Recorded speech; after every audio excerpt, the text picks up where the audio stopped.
Menteri Dalam Negeri Tito Karnavian membuka secara langsung orientasi retret kepala daerah gelombang kedua di Aula Nagara Bakti Kampus IPDN Jatinangor, Kabupaten Sumedang.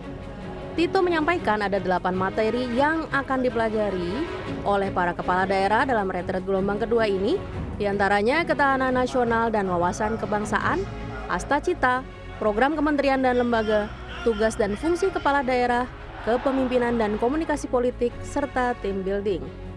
Tito menyebut kampus IPDN dipilih sebagai lokasi retret karena jarak yang lebih dekat dengan Jakarta. Hal ini untuk memudahkan mobilitas para pemateri, khususnya menteri dan pejabat di Kabinet Merah Putih.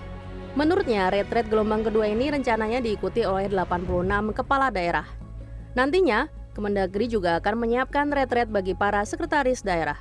Nanti akan ada retret para sekda nanti.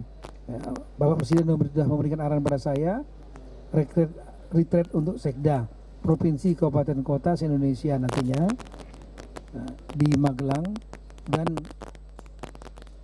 para sekda ini kan adalah ASN atau birokrat yang paling senior.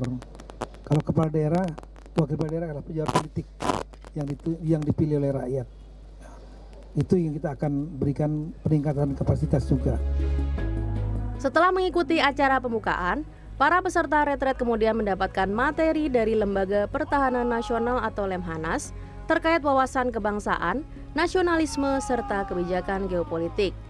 Gubernur Lemhanas Aceh Hasan Sadzili mengungkapkan suasana geopolitik global seperti perang tarif serta perang Israel-Iran menjadi hal penting karena akan berdampak pada kebijakan di dalam negeri termasuk di daerah-daerah. Hal ini tentu perlu kami sampaikan kepada para kepala daerah agar kepala daerah memiliki kewaspadaan nasional agar mereka membuat berbagai kebijakan-kebijakan yang tepat.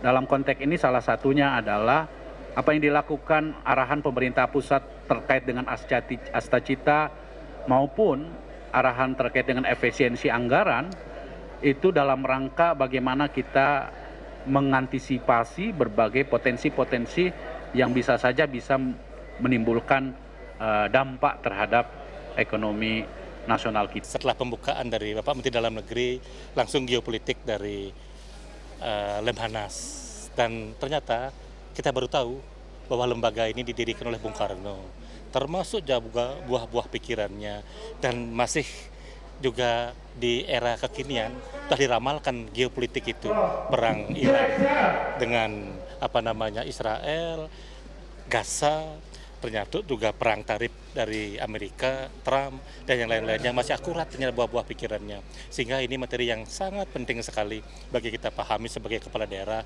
untuk bagaimana menjaga masyarakat kita, stabilitas kita untuk ke depannya.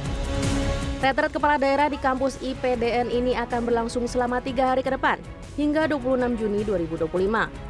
Peserta gelombang kedua retret ini selain kepala daerah hasil putusan Mahkamah Konstitusi dan pemenang pemungutan suara ulang atau PSU, juga para kepala daerah yang tidak mengikuti retret gelombang pertama karena keputusan salah satu partai saat itu. Laisa Nisa, Sidki Irfan, Sumedang, Jawa Barat.